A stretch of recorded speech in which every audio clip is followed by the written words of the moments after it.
বৃষ্টি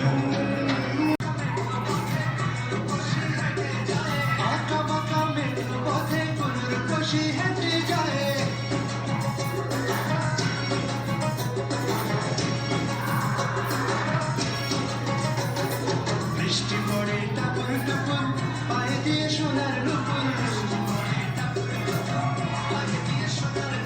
বৃষ্টি পড়ে টাপুর টুপুর পায়ে দিয়ে সোনার নুপুর, আঁকা বাঁকা মেট্রো পথে পুনর্বশী হেঁটে যায়, আঁকা বাঁকা মেট্রো পথে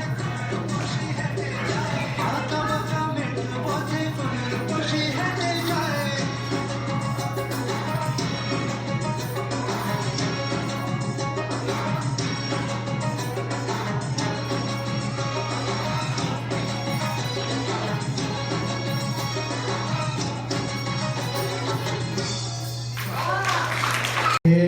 জয়ন্ত বলবে বাংলাদেশে কিরকম হয় ছেলেবেলা। আমরা শুনলাম, কলকাতার ছেলেবেলা তো শুনলামই, দিল্লিরও শুনলাম, বাংলাদেশেরও শুনবো। আর কেউ কি বলতে চায় অন্য জায়গার কোনো ছেলেবেলা, যেমন চায়নায় কিংবা জাপান টাপান? এবার জয়ন্ত গিয়েছো, খাবার দাবার ওখানে সাজিয়ে রাখা হয়েছে। হ্যাঁ, আমরা একটু শুনতে চাই, সত্যি আমার ভেরি ইন্টারেস্টেড। বাংলাদেশে কিরকম ভাবে হয় নববর্ষ, এটা আপনি জানতে খুব উৎসাহী।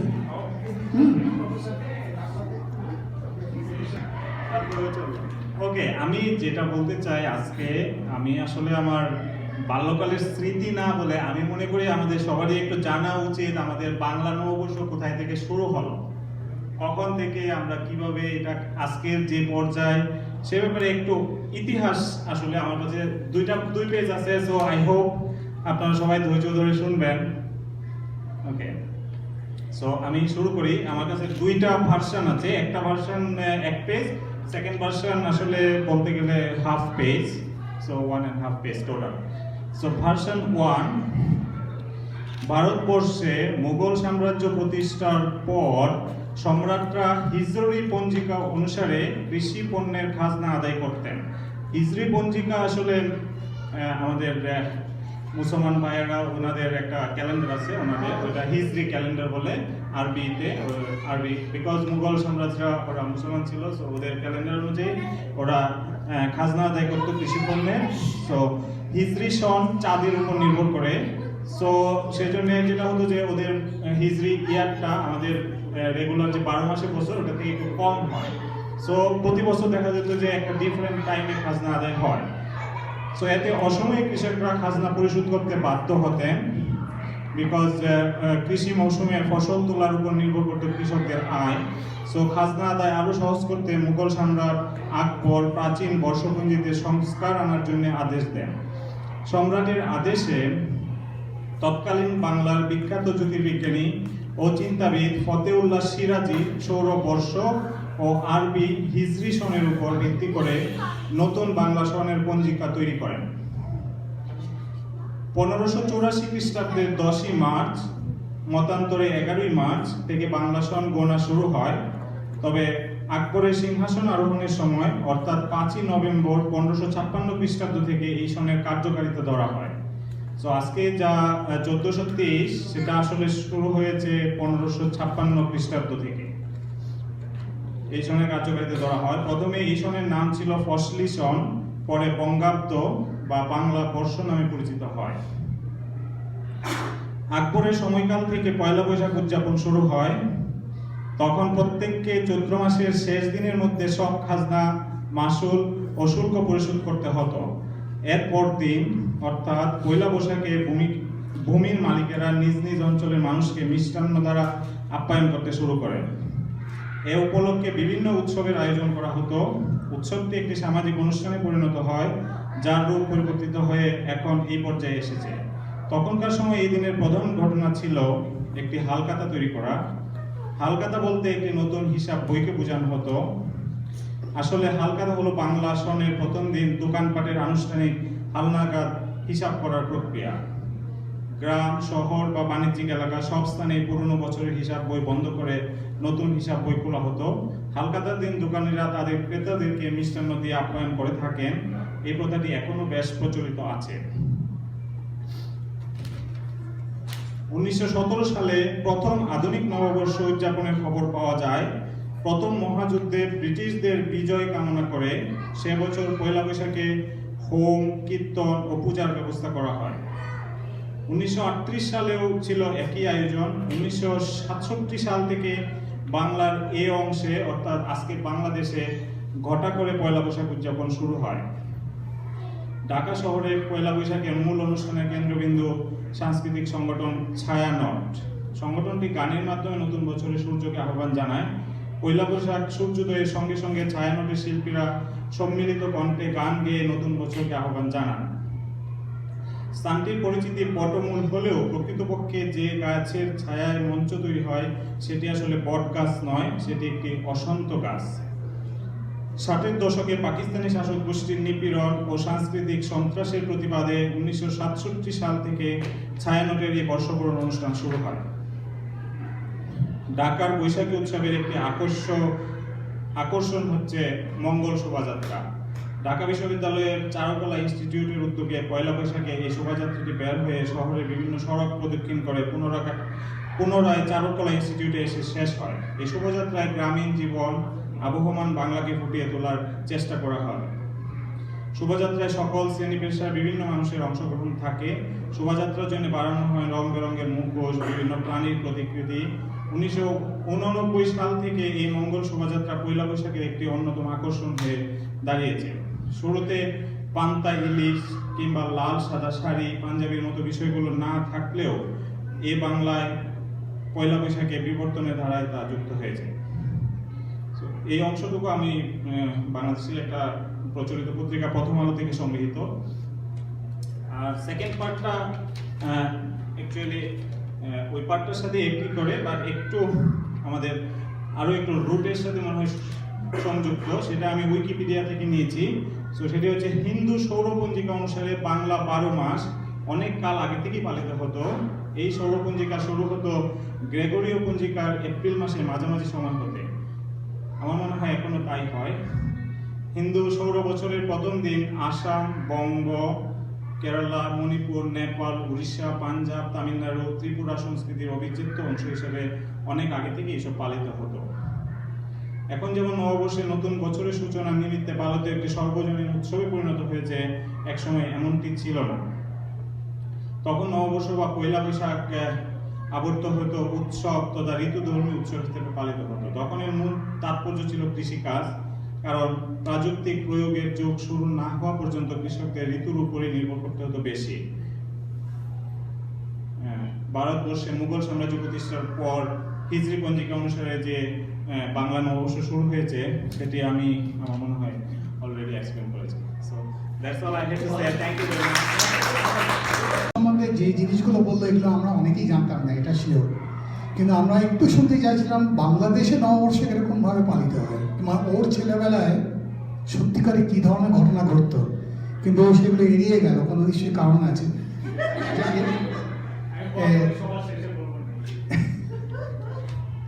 আচ্ছা, এবারে সৌম্যর গান শুনবো আমরা। সৌম্য এগিয়ে এসো, গানে ভুবন ভরিয়ে দেবো। হ্যাঁ, শোনাইয়া ফোক সং টাইপের গাইবো, তো কোনো মিউজিক নেই। তো আমি আশা করছি যে যদি সবাই মিলে একটু আমার সঙ্গে সঙ্গে তাল দেন তো খুব ভালো হয়।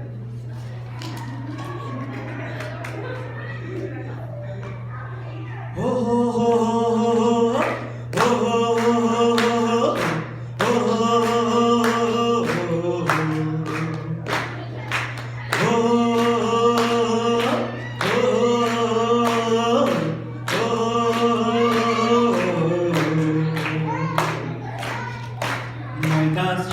সালাত চলে রে সন্তানে জানা মন ধুক ধুক করে রে লাগিউ তলা রে সাত বিয়ালির বন্ধি কালই বাংলা নদীর পারে হেতে তোর সঙ্গে লই ঘুঘুর করুম এই বাসনা প্রাণে ময়না সালাত সালাত ময়না সালাত সালাত চলে রে সন্তানে জানা মন ধুক ধুক করে রে লাগিউ তলা রে সাত বিয়ালির বন্ধি কালই বাংলা নদীর পারে হেতে তোর সঙ্গে লই ঘুরঘুর করুম এই বাসনা প্রাণে ময়না সালাত সালাত ও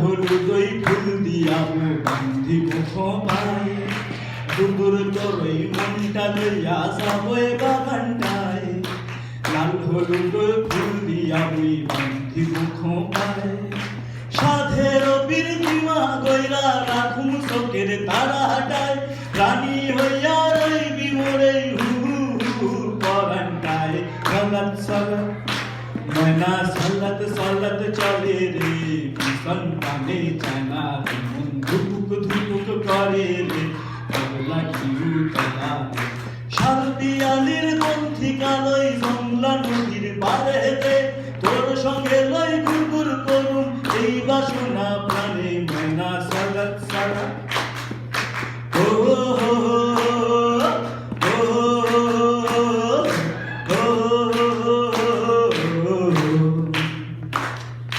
মন সাই তোরে রাখমু ধরে জাপট দিয়া হাই সঙ্গ তারা তোহর লাগি আনু হুকুমটায় মন সাই তোরে রাখমু ধরে জাপট দিয়া হাই সঙ্গ তারা তোহর লাগি আনু হুকুমটায় সাধের বীরতিমা কইরা রাখুম চোখের তারা হাটায় রানী হইয়া রইবি মোরে পরান্টায় সালাত সালাত ময়না সালাত সালাত চলে রে সন্তানে জানা মন ধুপুক ধুপুক করে রে তোর লাগিউ তলা রে শালপিয়ালির বন্ধি কালই জংলা নদীর পারে দে তোর সঙ্গে লই ঘুরঘুর করুম এই বাসনা প্রাণে ময়না সালাত সালাত ময়না সালাত সালাত চলে রে সন্তানে জানা মন ধুপুক ধুপুক করে রে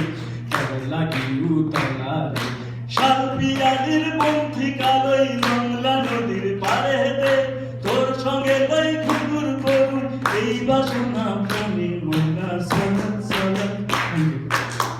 সবাইকে সঙ্গে নিয়ে গাওয়ার আনন্দ একটু অন্যরকম, এটা এখন টের পেলাম। ভালো তো গেয়েছে, কিন্তু সবাইকে সঙ্গে নিয়ে গাওয়ার একটা বিরাট কোয়ালিটি। যাকে এবারে আমরা আমাদের শ্রদ্ধেয় ডাক্তারবাবুর কাছ থেকে তার ছেলেবেলার ব্যাপারে শুনবো। ডক্টর মুনীর চক্রবর্তী বলবেন তার ছেলেবেলার নববর্ষ কিভাবে কেটেছিল। ওই তো রয়েছে, এগিয়ে আসুন ডাক্তারবাবু, আমরা শুনি আপনার কাছ থেকে কিছু।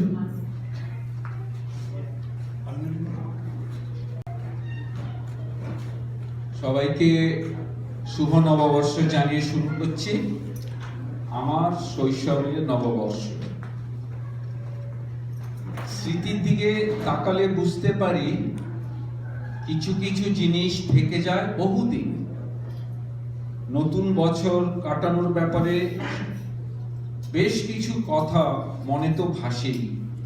সেই প্রসঙ্গে দু চারটে কথা বলছি। আমার ছোটবেলার নববর্ষ কেটেছে 3টি রাজ্যে। বাবার কর্মসূত্রে আমরা ঘুরে বেড়িয়েছি উত্তর পূর্ব ভারতের বর্তমান মেঘালয়, আসাম ও ত্রিপুরায়। আবার কিছু আত্মীয় স্বজন ছড়িয়ে ছিটিয়ে রয়েছেন কলকাতার বিভিন্ন জায়গায়। তাই বিভিন্ন রাজ্যে নববর্ষ কিভাবে আমরা কাটিয়েছি তাই বলছি। জন্ম আমার শিলংয়ে, 8 বছর সেখানে আমি ছিলাম। এবং এই নববর্ষের দিনে যেটা আমার মনে আছে, আমরা বাবার বন্ধু বিভিন্ন কাকু জেঠুদের বাড়িতে মিষ্টিমুখ আর হইহুল্লোড় করতে যেতাম দিদিদের হাত ধরে। মিষ্টিমুখ কথাটা হয়তো একটু আন্ডার এস্টিমেট,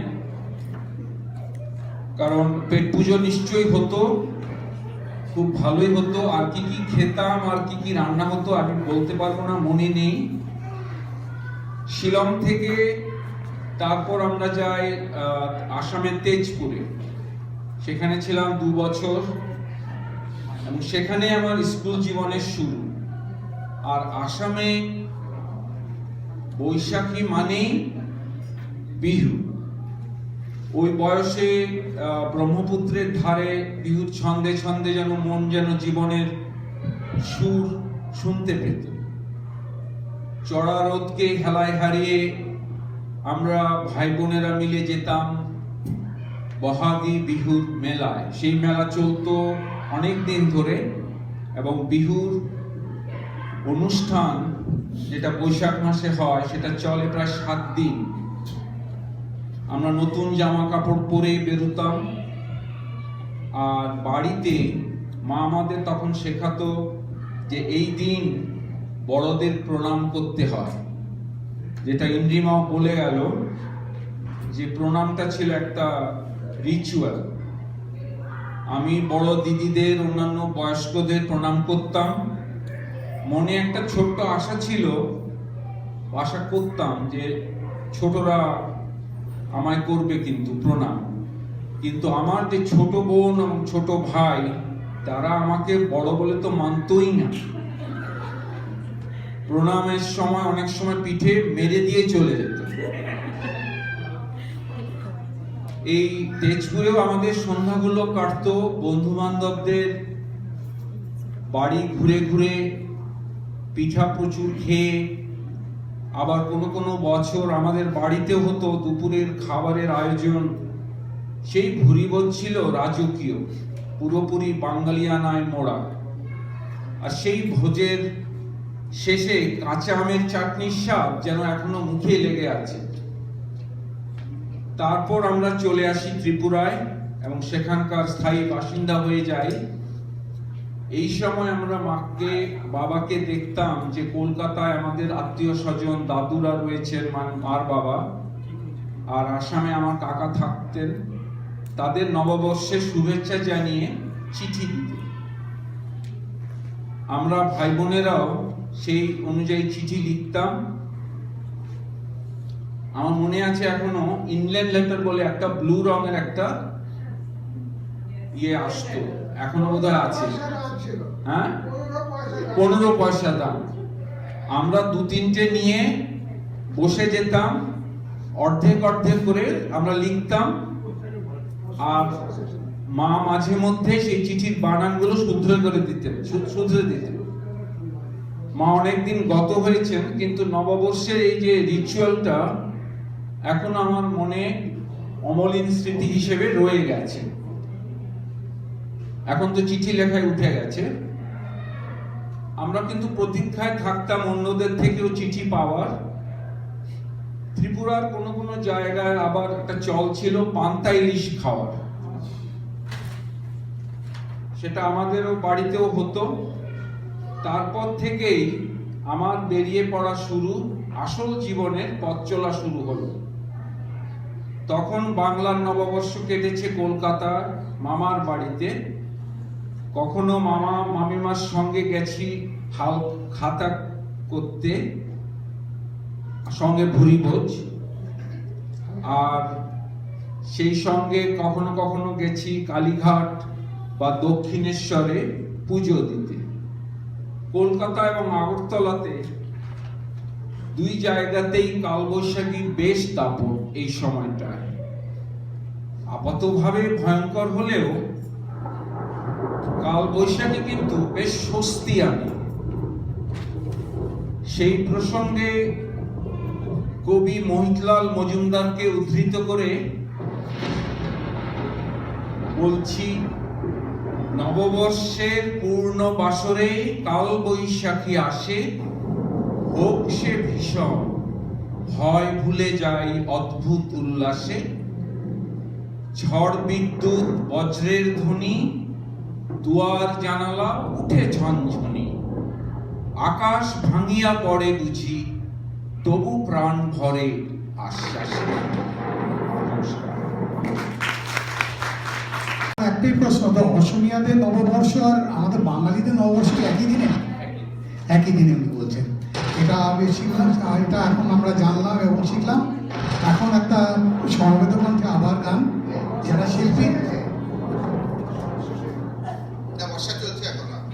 যারা শিল্পী তারা আপনাদের সামনে দাঁড়িয়ে আছে।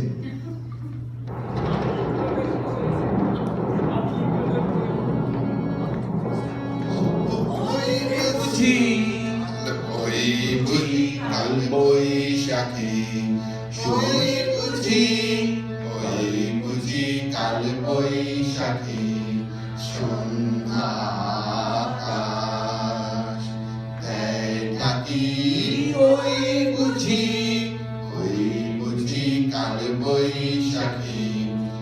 ভয় দিলে তোর ভয় কারে, তার কুলে দিস চার ধারে।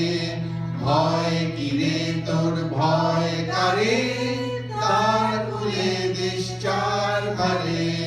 শোন দেখি তোর হুঙ্কারে, নাম ধরি ওই যায় ডাকি। ওই বুঝি কাল বৈশাখী। তোর সুরে আর তোর গানে দিশারা তুই ওর পানে। তোর সুরে আর তোর গানে দিশারা তুই ওর পানে। জানরে তাই দিন মেরে, যা যাবে যা যা ছেড়ে। জানরে তাই দিন মেরে, যা যাবে তা যা ছেড়ে। যা ভাঙা তাই ভাঙবে রে, যা রবে তাই ভাব বাকি। ওই বুঝি কাল বৈশাখী। ওই বুঝি কাল বৈশাখী। গান শুনলাম আমরা, এরপরে নাচ। নাচে শ্রীতমা, একটু সময় লাগবে এগুলো সরিয়ে ঠিক করতে, ততক্ষণ শ্রীতমা তুমি তৈরি হয়ে নাও ধীরে ধীরে। তারপরে আছে আরো গান, আরো ছেলেবেলার স্মৃতি, আমরা অনেক কিছু শুনবো।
যে বললাম যে নাচই একমাত্র জিনিস যেটা আশার জমি দিতে পারে।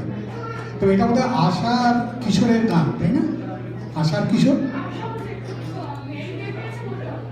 আশার কিশোর তো শুনলাম, শুনে তাই মনে হলো। ঠিক আছে, এক মিনিট। এবার আমার একটা বেসুর বলা আরেকটা গান, তো দেখা যাক, যদিও এটা বাংলা নববর্ষের ব্যাপার, একটু স্বাদ বদল করার জন্য হিন্দি চেষ্টা করে দেখি কি হয়। তো এটা রফির গান, একটা একটু পুরোনো গান, কিন্তু আমার পার্সোনালি গানটা খুব ভালো লাগে। আর দেখা যাক কিরকম হয় গানটা।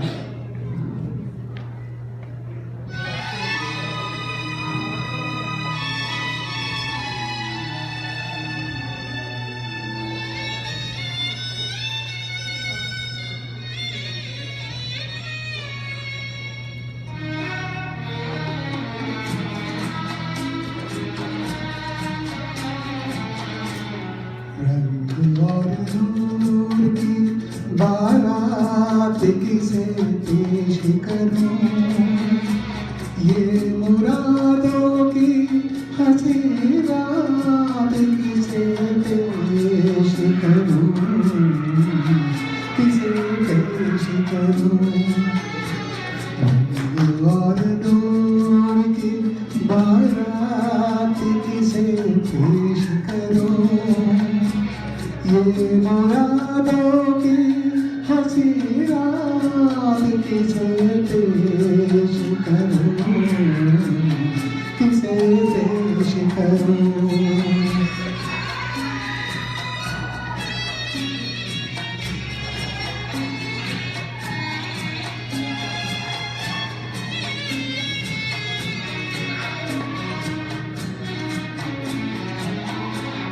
मैंने जज्बात निभाए हैं उसूलों की जगह, मैंने जज्बात निभाए हैं उसूलों की जगह, अपने अरमान को लाया हूँ फूलों की जगह। तेरे शहर की,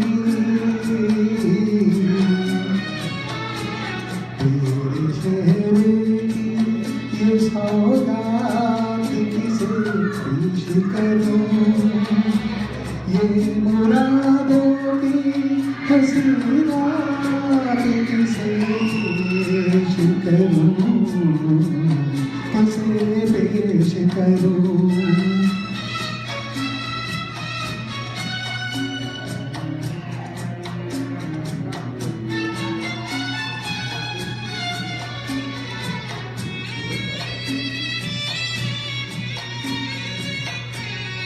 ये मेरे शेर मेरे आखिरी नजराने हैं,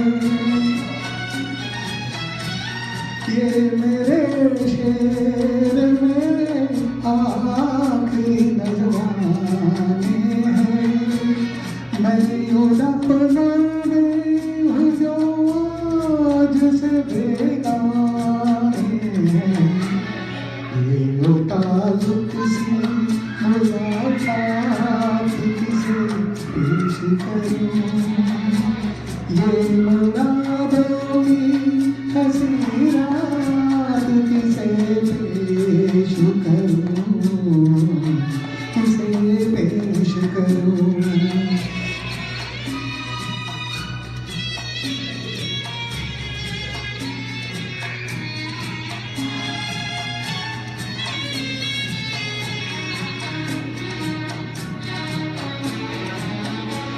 शंख जोड़े की तबोताज मुबारक हो तुझे, शंख जोड़े की तबोताज मुबारक हो तुझे, तेरी आँखों का नया ख्वाब मुबारक हो तुझे। ये ख्वाहिश ये ख्यालात किसे पेश करूं, ये मुरादों की हंसी रात किसे पेश करूं, किसे पेश करूं।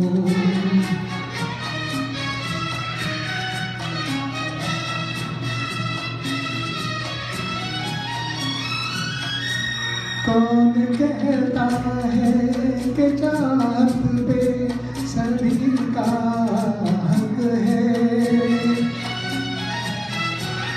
कौन कहता है कि चाहत पे कभी का हक है।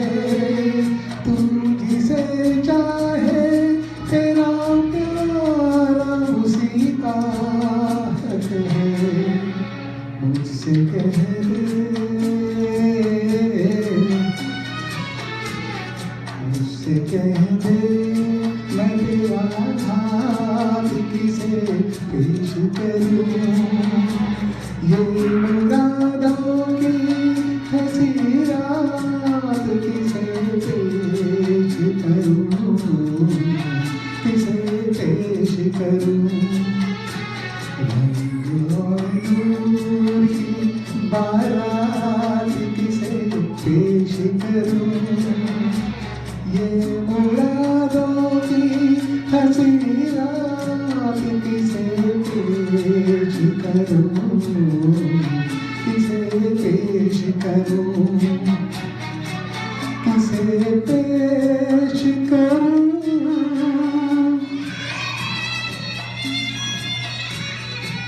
किसे पेश करूं, किसे पेश करूं।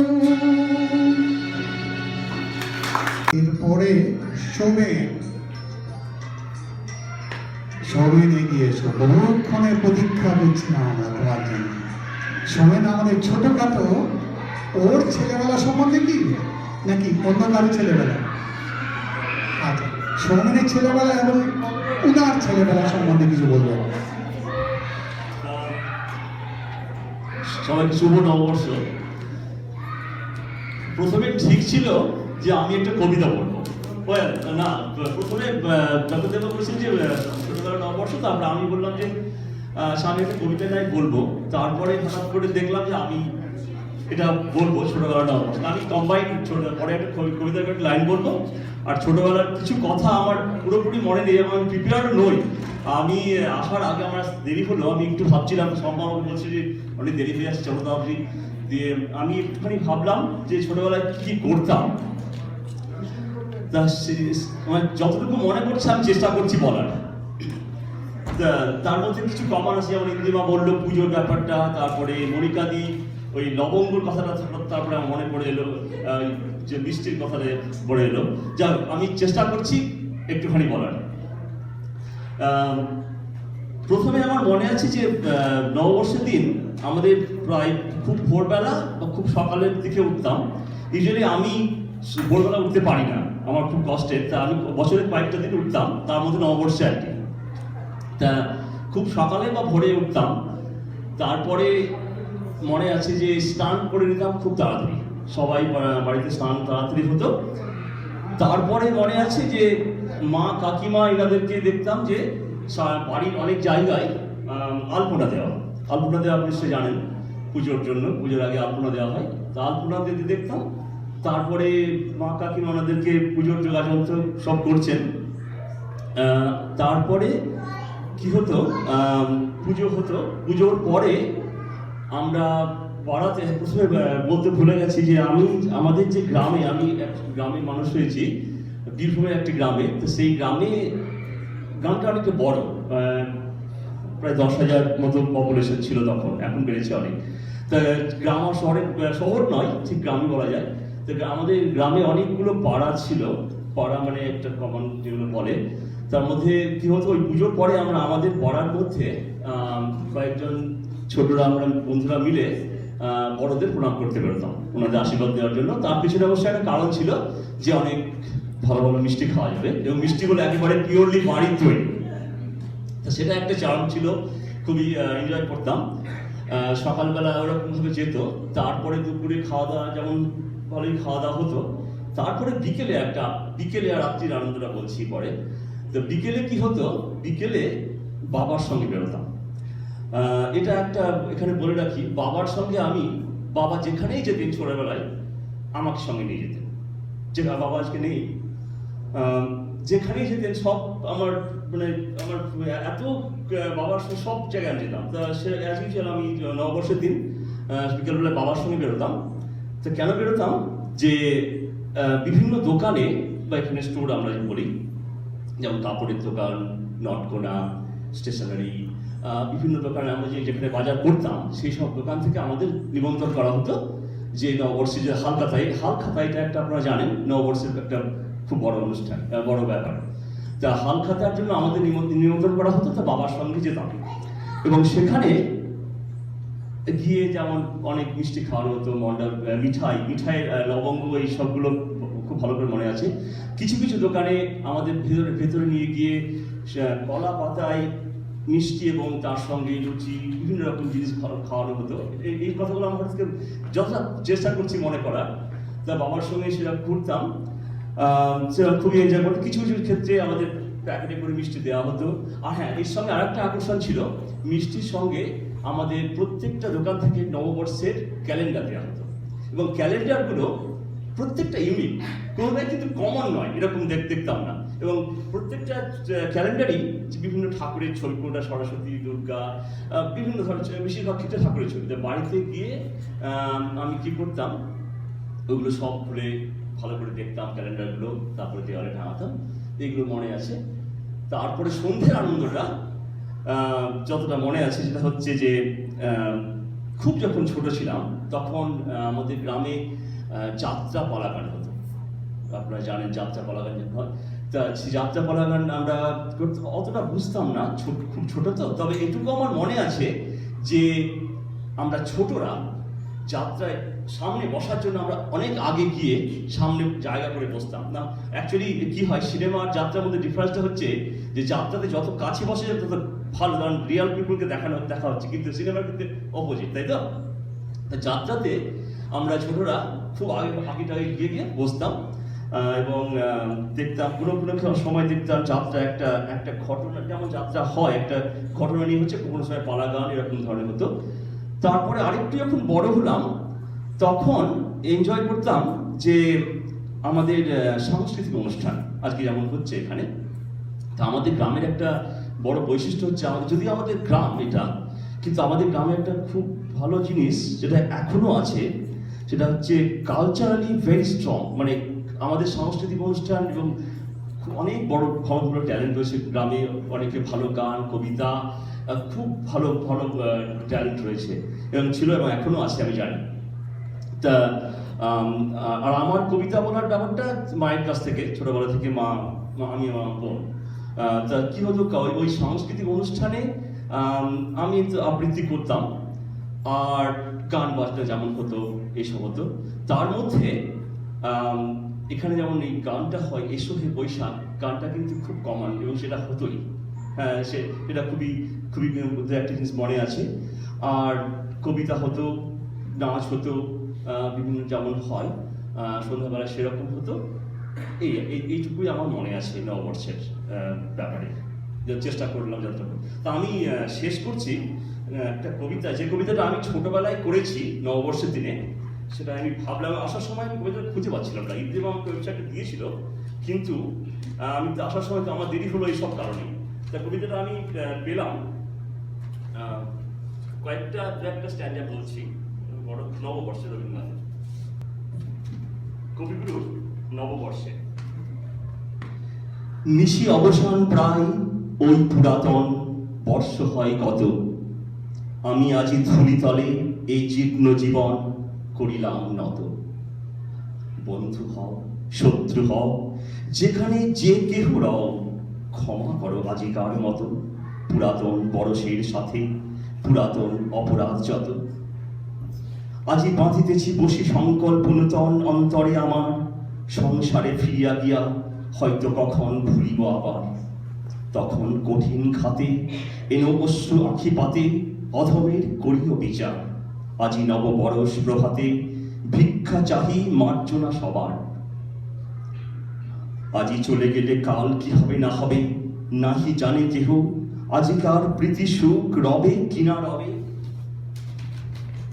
আজিকার স্নেহ যতটুকু আলো আছে, কাল নিভে যাবে পাছে, অন্ধকারে থেকে যায় কেহ।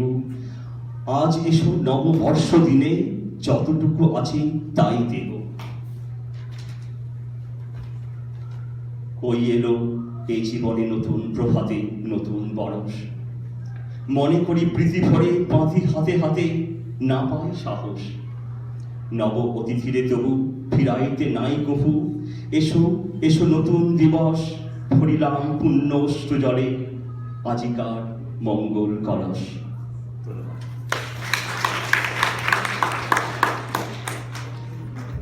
এই সোমেনের পড়া এত সুন্দর, এরা দুজন বলে যে আরো শুনতে ইচ্ছে করে। আর আমার মনে হয় দুজনে ফোনে তো লেকচার দেওয়ার অভ্যাস আছেই। দেবযানীর আজকে আমি জানি না, কিন্তু দেবযানীও বলে ভালোই। আমি জানি না, ও যদি লেকচার দেওয়া শুরু করে ভালোই হবে। বাড়িতে দেয় তাই তো? আচ্ছা, ঠিক আছে, ওতেই অভ্যাস হয়ে গেছে, আর বাইরে যাওয়ার দরকার পড়ে না। তো একটা জিনিস আমার অবাক লাগে, আমার মনে হয় আমি যদি এখানে ভোট নিই, শতকরা 90% লোক বলবে যে আমরা ছোটবেলায় ছেলেবেলায় ফিরে যেতে চাই। কারণ ছেলেবেলার স্মৃতি এত মিষ্টি। আমরা এই দায়িত্বপূর্ণ এই জীবন থেকে বরং ওই জীবনে যদি ফিরে যেতে পারতাম, আমার মনে হয় 90% লোকে বলতে হয় হ্যাঁ আমরা ফিরে যেতে চাই। আমি তো ফিরে যেতে চাই। কিন্তু আমি খুব কিউরিয়াসলি, আমার তো হোয়াইট কিছু আছে যারা আমার কাছে আসে, তাদের আমি এই প্রশ্নটা করেছিলাম বেশ কয়েকবার। অদ্ভুত ব্যাপার, তারা কিন্তু কেউ ফিরে যেতে চায় না, তারা বললো এই জীবনটাই পছন্দ করে। আমি জানি না এটা কেন এরকম।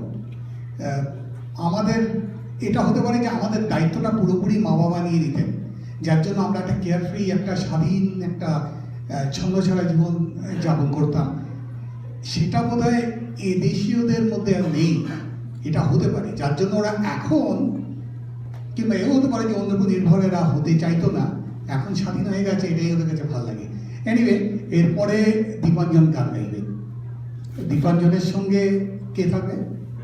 ও, দেবযানী থাকবে। ঠিক আছে, আমরা গান শুনি। আমাদের প্রায় শেষ হয়ে এলো, কিন্তু যা শুনছি আমার তো খুব ভালো লাগছে। আমার মনে হয় আরো কিছুদিন, মানে মাঝরাত অব্দি চলে আরো ভালো লাগতো। যাই হোক,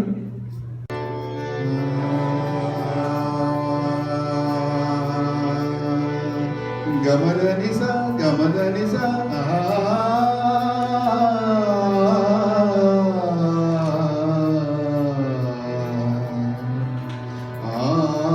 আনন্দ ধারা বহিছে ভুবনে, আনন্দ ধারা বহিছে ভুবনে, দিন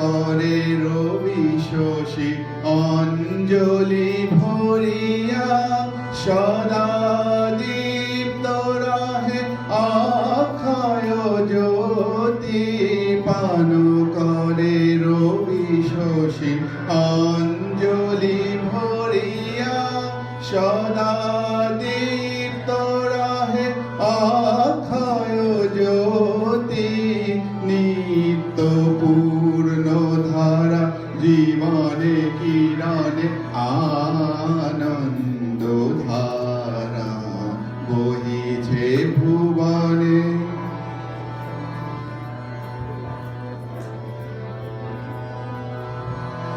বসিয়া আছো কেন আপন মনে স্বার্থ নিমগ্ন কি কারণে? বসিয়া আছো কেন আপন মনে স্বার্থ নিমগ্ন কি কারণে?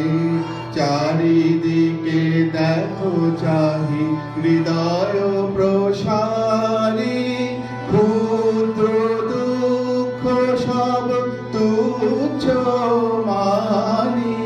চারিদিকে দেখো চাহি হৃদয় প্রসারী ক্ষুদ্র দুঃখ সব তুচ্ছ মানি। প্রেম ভরিয়া লহ শূন্য জীবনে আনন্দ ধারা বহিছে ভুবনে আনন্দ ধারা বহিছে ভুবনে। এবং ও যেভাবে গেয়েছে রীতিমতো প্রফেসর ব্যাপার। এবারে আমাদের ডক্টর অনুজ চক্রবর্তী গিয়ে আসছেন তার গান পরিবেশন করার জন্য।